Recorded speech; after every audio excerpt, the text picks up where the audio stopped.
সুন্দরী মেয়েরা রাস্তা বের হতে পারবে না বেয়াকুব। আওয়ামী লীগকে যে চাঁদাবাজি জুলুমের জন্য তাড়িয়েছে দেশের মানুষ, সেই চাঁদাবাজি এখন নাই। তার মানে চাঁদার পরিবর্তন হয় না, হাতের পরিবর্তন হয়েছে। যে ধর্ষণের জন্য আওয়ামী লীগকে তাড়িয়েছে, সেই ধর্ষণ হচ্ছে না। মানে ব্যক্তির পরিবর্তন হয়েছে, ধর্ষণের পরিবর্তন হয়নি। যে দখলদারির কারণে আওয়ামী লীগকে তাড়িয়েছি, সেই দখলদারি হয় না। ব্যক্তির পরিবর্তন হয়েছে, দখলদারি পরিবর্তন হ্যাঁ। এখন খুন হয় না। আপনি কি দেখছেন? মনে কিছু নেন না। বিএনপির মধ্যে এই পর্যন্ত যেই পরিমাণে খুন হয়েছে, আওয়ামী লীগের আমলে এতগুলি প্রকাশ্য খুন হয়েছে কিনা আমি জানি না। তার মানেটা কি?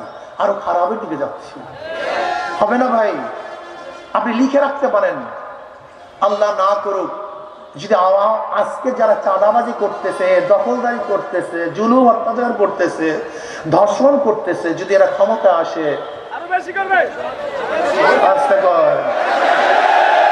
পারবে না কমবে? তাহলে বাড়বে কেন হুজুর? কমতেও তা পারে না। বাড়বে কেন? এখনো তাদের ভয় আছে, যদি আমরা এই কাজগুলি করি দুর্নাম হবে, বদনাম হবে, পত্রিকায় আসবে, মিডিয়া আসবে, মানুষ আমাদের ঘৃণা করবে, ভোট দিবে না। ভয় আছে কি নেই? এই জন্য দেখবেন নেতারা বারবার বলে, খবরদার একটু অপেক্ষা করো, খবরদার একটু অপেক্ষা করো, চুপে চাপে চাঁদাবাজি করো, প্রকাশ্যে করিও না, একটু অপেক্ষা করো। বলে কি বলে না? শুধু ভয়। কি বলে? এই কয়টা দিন একটু পাও ধরো, ঠ্যাং ধরো, এই কয়টা দিন একটু পাও ধরো, ঠ্যাং ধরো। ঠ্যাং দ্বারা খারাপ কিছু না, এরপর 5 বছর তোমাদের পাও ধরবে। বলে কি বলে না? তার মানিটা কি? তার মানে তাদের মধ্যে ভয় আছে, খারাপ অন্যায় কাজ করলে ক্ষমতায় মানুষ নাও নিতে, যদি ক্ষমতায় যায় ঘুমাতে পারবেন না, ঘরে ব্যবসা করতে পারবেন না, সুন্দরী মেয়েরা রাস্তা বের হতে পারবে না বেয়াকুব। সচেতন হন জনগণ, সচেতন হন, সচেতন হন। আর কত? আজকে 54 বছর ওরা আমাদেরকে লুটপাট করেছে, জুলুম করছে, অত্যাচার করছে, অবিচার করছে। আপনারা কি পরিবর্তন চান কি চান না? ঘরে বসে বসে হবে? জঙ্গল কি ঘরে বসে বসে দূর হবে?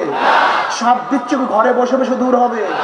শ্রীগাল, বানর এবং বাঘ কি এমনিতেই সরানো যাবে না? রিস্ক নিতে হবে, চেষ্টা করতে হবে, সাধনা করতে হবে। এই আপদ বিপদ, জঙ্গল এবং জানোয়ারদেরকে এদেশ উদ্ধার করার জন্য লড়াই করতে হবে, সংগ্রাম করতে হবে, চেষ্টা করতে হবে ইনশাআল্লাহ। ভাই আমার শোনেন, ওদের সব জায়গায় ধোকা, বিশ্বাস করেন, ওদের সব জায়গায় ধোকা। যারা নৌকায় নির্বাচন করে নিজেরা নৌকা চালাতে পারে না, যারা ধানের শেষে নির্বাচন করে নিজেরা ধান কাটতে পারে না, যারা নাঙ্গলে নির্বাচন করে নিজেরা নাঙ্গল বইতে পারে না। নৌকা চালায় গরিবরা, ধান কাটে, নাঙ্গল চালায়, ধান কাটে, সব গরিবদের। নৌকা গরিবদের প্রতীক, ধানের শীষ গরিবদের প্রতীক, নাঙ্গল গরিবদের প্রতীক, কুঠার গরিবদের প্রতীক, সব প্রতীক গরিবদের। কিন্তু যারা নির্বাচন করে একজন গরিব না। তার মানে ওদের কাজের সাথে মার্কারই মিল নেই, কথা ঠিক না মিথ্যা? কিন্তু হাত পা কেমন একটা মার্কা। যে নির্বাচন করে সেও চালাতে পারে, যারা সমর্থন করে তারাও ঘুরাতে পারে, কথা না। মহিলারাও চালাতে পারে, পুরুষরাও চালাতে পারে, বড়রাও চালাতে পারে, ছোটরাও চালাতে পারে। হাত পাকা বলা যায় মুসলমানদের, হাত পাকা বলা যায় হিন্দু বৌদ্ধ খ্রিস্টানদের। কায়েম ফেল করে, হাত পাকা ফেল করে না। সবাইকে শান্তি দেয়।